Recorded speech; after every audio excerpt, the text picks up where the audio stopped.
Правда ли, что фраза, которую никто и представить себе не мог, наконец-то вылетела из уст Тэхёна? Эта фраза была настолько пронзительной и неожиданной, что наблюдатели за межличностными отношениями айдолов тут же подняли брови и задались вопросом, что же на самом деле произошло за кулисами между Тэхёном и Чингуком? Вопрос возник так быстро, словно взрыв, не давший времени на подготовку, когда признание Тэхёна внезапно разлетелось по всему миру и стало главной темой мирового шоу-бизнеса. Признание, которое звучало нежно, но таило в себе более глубокую рану, чем просто напряжение, заставило ARMY по всему миру замереть в молчании, зациклившись на одном главном вопросе: почему Тэхён говорит сейчас, и почему его слова кажутся одновременно предупреждением и запоздалым извинением. С этого момента вся история начинает закручиваться, перетекая в эмоциональную динамику, которая не только захватывает, но и пробуждает воспоминания. История отношений двух участников BTS, давно известных своей сильной химией, вновь вызвала общественное обсуждение. Но на этот раз речь идет не о гармоничной дружбе или той близости, которая часто наблюдается в их общении. Речь идет о подавленных чувствах, эмоциональном потрясении, которое наконец вырвалось наружу, и о моменте, который заставляет любого, кто читает заявление Тэхёна, задуматься, станет ли это событие поворотным моментом в их отношениях. Признание Тэхёна начинается с тона, слишком честного, чтобы его игнорировать, но и слишком хрупкого, чтобы не перечитать дважды.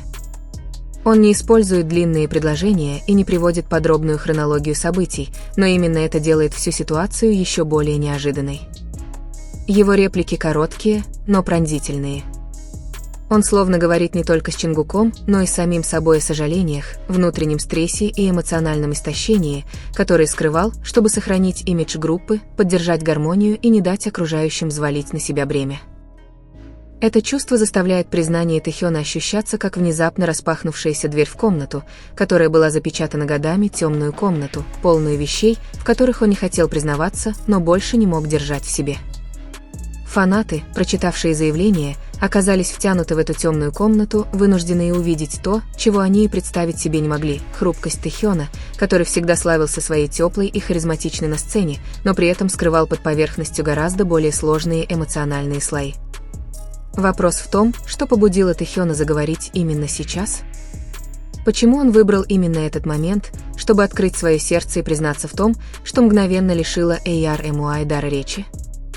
Ответ не так прост, как предположение о наличии прямой проблемы. Многие аналитики поп-культуры считают признание Тэхёна не спонтанной реакцией, а кульминацией чувств, копившихся долгое время: чувство непонимания Чингука, неспособности поддерживать общение, возможно, даже чувство, что он не тот, кем, по его мнению, должен был быть. Известный как один из самых сдержанных участников группы в своих чувствах, Тэхён решил прекратить молчание, когда мир меньше всего этого ожидал. Невозможно отрицать, что отношения Тэхёна и Чингука всегда были в центре внимания. Это два контрастных характера, которые дополняют друг друга: Тэхён с его неповторимой теплотой и Чингук с его постоянно меняющейся энергетикой. Когда-то они казались невероятно близкими, словно два магнитных полюса, притянутых друг к другу, но в определенные моменты, казалось, отдалялись друг от друга моменты, которые долгое время были предметом домыслов в ARMY-сообществе. Но никто по-настоящему не понимал причину этой небольшой дистанции, пока Тэхён наконец не заговорил. Когда его признание было опубликовано, многие сочли это неординарным заявлением. Это было не просто разъяснение. Слова Тэхёна звучали так, будто он пережил долгую бурю и только сейчас осмелился признаться, что она ранила его гораздо сильнее, чем кто-либо ожидал. Он не назвал никого в качестве причины. Он не винил Чингука. Вместо этого он признался, что боль исходила из него самого, из его ожиданий, давления, вины и эмоциональной дистанции, которой он позволил расти, не зная, как это остановить.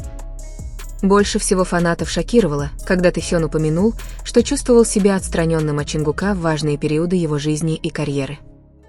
Эта фраза пронзила воздух, словно нож. ARMY в один голос задавались вопросом, что заставило Тэхёна почувствовать себя неспособным справиться с ролью Чингука? Разве они не всегда поддерживали друг друга? Но человеческие отношения никогда не бывают такими простыми. Не все, что прекрасно на первый взгляд, отражает истинную суть происходящего за кулисами. Тэхён описал это в предельно человеческом ключе. Он, как и все остальные, мог неверно истолковать ситуацию, быть эмоционально отстраненным, быть слишком сосредоточенным на собственных проблемах, настолько, что забывал, что кто-то еще в нем нуждается. Еще более душераздирающим было его признание, что он знал, как Чингук борется, но мог лишь наблюдать за ним со стороны. Он хотел подойти ближе, быть рядом, подставить плечо, но по непонятным ему причинам держался в стороне. Это было не признание в ссоре. Это было признание в том, что он не смог быть хорошим другом, и именно поэтому оно было гораздо более болезненным. Поклонники начали вспоминать старые моменты общения, перечитывать выражения лиц, взгляды, шутки и паузы между ними. Многие теперь чувствовали, что наконец-то поняли то, что упустили, как самый прочный на вид предмет может тихо треснуть, пока одна из сторон не решит признать это. Эмоциональный маятник продолжал качаться, когда Тэхён назвал Чингука человеком, который никогда ничего от него не требовал, даже зная, что Тэхён борется с собой. Чингук был не из тех, кто просит внимания, но именно эта черта характера еще больше огорчала Тэхёна, ведь Чингук никогда не спрашивал, даже когда Тэхён должен был знать об этом без его ведома. Между тем, реакция Чингука остается загадкой. Аналитики, изучающие отношения с айдолами, считают, что Чингук, скорее всего, отреагирует спокойно, но глубоко, поскольку это его способ переживать эмоции. Он не взрывается, сначала замолкает, а потом говорит, когда приходит время. Но одно ясно, признание Тэхёна не было призвано разжечь драму, вызвать сочувствие или изменить общественное мнение. Речь шла о необходимой честности, о смелости открыть давно скрытые раны и о желании исцелить то, что еще можно спасти. Закончив признание еле слышно, Тэхён высказал нечто, что тронуло Арми до слез.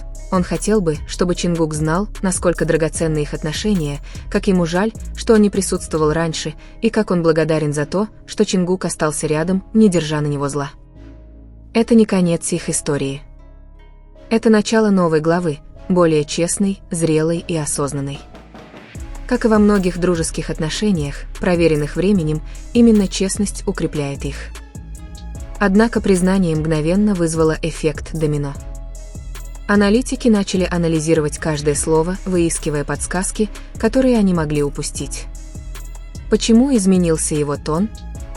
Почему он выбрал личную манеру общения, как будто обращался напрямую к Чингуку, а не к публике? Эти вопросы обнажили слои эмоций, скрытых за гламурной ширмой индустрии развлечений. Некоторые наблюдатели называют этот момент одним из самых значимых в эмоциональной динамике BTS, особенно учитывая психологическое давление и ответственность, которые каждый участник нес на себе годами. С самого дебюта они росли вместе, переживали трудности и триумфы, но мало кто понимал, как внутреннее напряжение формировало их личные отношения. Тэхён не только признался в своих ошибках, но и невольно затронул тему, которую многие айдолы избегают, как отношения между участниками группы могут быть поколеблены давлением, которого никто из них не хотел.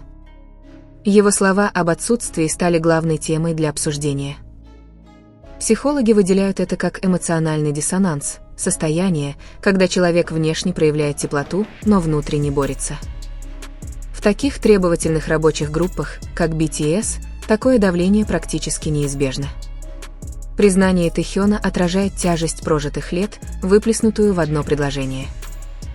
Многие ARMY признались, что никогда не видели в нем такой хрупкой, глубоко человеческой стороны.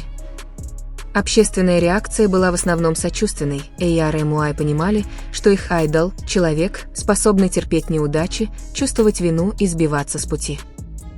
Небольшая группа предположила, что за этим признанием может скрываться серьезный инцидент, но эксперты не согласились, посчитав его слова проявлением эмоциональной зрелости, редко встречающейся в индустрии. Отношения Тэхёна и Чингука всегда были сложными, сочетание близости и дистанции, часто неправильно понимаемое публикой. Старые взаимодействия всплыли на поверхность, переосмысленные, словно в каждом был намек. Некоторые фанаты вспоминали пустой взгляд Тэхёна в определенный закулисный момент, другие чувствовали, что за веселым фасадом Чингука скрывается нечто более глубокое. Но это все лишь интерпретации. Ясно одно, их связь никогда не была поверхностной, она формировалась годами общего опыта. Пошли слухи, что Чингук уже знал чувства Тэхёна задолго до того, как признание стало публичным. Чингук известен своей интуицией в отношении эмоций других, даже невысказанных. Некоторые источники утверждают, что Чингук несколько раз пытался начать разговор об эмоциональной дистанции между ними, но, будучи двумя чувствительными людьми, склонными избегать конфронтации, их разговоры так и не достигли нужного им уровня. Они понимали друг друга, но не разговаривали. Они заботились друг о друге, но не выражали свои чувства. Непонимание постепенно росло. Хотя это не подтверждено, многие считают, что признание Тэхёна – своего рода исцеление для обоих, момент, когда трещины наконец признаются, чтобы их можно было склеить.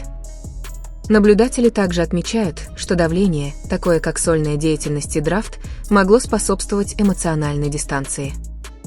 Для такого человека, как Тэхён, глубоко эмоционального и склонного к чувству вины, такое давление нелегко выдержать.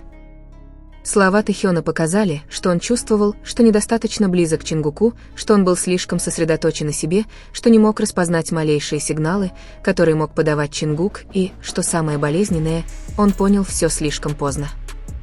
В старом интервью Тэхён как-то сказал, что Чингук был для него младшим братом, который одновременно вызывал у него гордость и беспокойство, слова, которые теперь звучат гораздо глубже. Арми ждут ответа Чингука, будь то слова, совместное мгновение или даже небольшой намек. Признание Тэхёна положило начало более широкому разговору об отношениях, уязвимости и смелости признавать ошибки. И именно это делает эту историю сильной. Речь идет не о драме. Речь идет о смелости говорить честно, несмотря на то, что слова могут быть болезненными. Речь идет о двух людях, которые выросли вместе под давлением, которые сами не выбирали, пытаясь понять друг друга, в то время как мир требует от них разного. Момент, когда признание было впервые прочитано, был подобен безмолвному взрыву. Никто не был готов. Никто не ожидал, что теплый и спокойный Тэхён будет таить в себе такую боль. Когда он сказал, что чувствует, что не пришел к Чингуку, это было не просто заявление. Это глубокий самоанализ человека, который более 10 лет жил под пристальным вниманием общественности. Эксперты отмечают, что айдолы редко затрагивают личные отношения внутри группы. Но в момент уязвимости Тэхён сломал эту привычку. Он не оттачивал свои слова, он говорил как человек, который слишком долго все держал в себе. Это называется эмоциональным раскрытием под давлением. Оно делается не ради внимания, а потому, что человек больше не может нести бремя. А в случае Тэхёна бремя касалось того, кто ему очень дорог – Чингука. Поклонники вспоминали старые трансляции и моменты, когда они казались отстраненными. Раньше эти моменты воспринимались как усталость или обычная групповая динамика, а теперь они казались кусочками пазла. Эйяр и Муай постарше восприняли признание Тэхёна как эмоциональную зрелость, редкую готовность публично признавать ошибки. Примечательно, что Эйяр и Муай не винили Чингука и не считали его жертвой. Они считали, что Чингук никогда ничего не требовал от Тэхёна. Он тот, кто понимает и принимает людей такими, какие они есть, кто редко злится из-за отсутствия внимания. Это делает ситуацию еще более эмоциональной. Чувство вины Тэхёна исходило не от Чингука, а от ожиданий, которые он сам себе создал. Многие считают, что Чингук тоже мог чувствовать себя виноватым, думая, что именно он был причиной того, что Тэхён нес бремя в одиночку. Но без заявления Чингука это остается лишь домыслами. Мир ждет, расскажет ли Чингук о временах, когда он чувствовал отсутствие Тэхёна, или об изменениях в их отношениях. В одном из старых интервью Чингука спросили, кого из участников группы понять сложнее всего. Он ответил – Тэхёна. Тогда это воспринималось как шутка. Но сейчас это кажется неосознанной подсказкой. Не потому, что Тэхён сложный человек, а потому, что их эмоциональная динамика была глубже, чем кто-либо мог себе представить. Два человека, которым не все равно, но которые с трудом выражают свои чувства, ждут, когда другой заговорит первым. Аналитики предсказывают, что признание Тэхёна может стать началом исцеления. Впервые за долгое время он показывает, что готов к настоящему общению, готов к эмоциональному присутствию. Эйяр и Муай отреагировали неожиданно зрело, они молчали. Они ждали. Они дали друг другу пространство чувствовать и реагировать без давления. В этом молчании было уважение. По слухам, Чингук прочитал признание раньше, потому что Тэхён заранее отправил ему длинное сообщение, возможно, с извинениями или объяснениями. По словам источников, Чингук не торопился с ответом не из-за гнева, а потому, что хотел ответить как следует.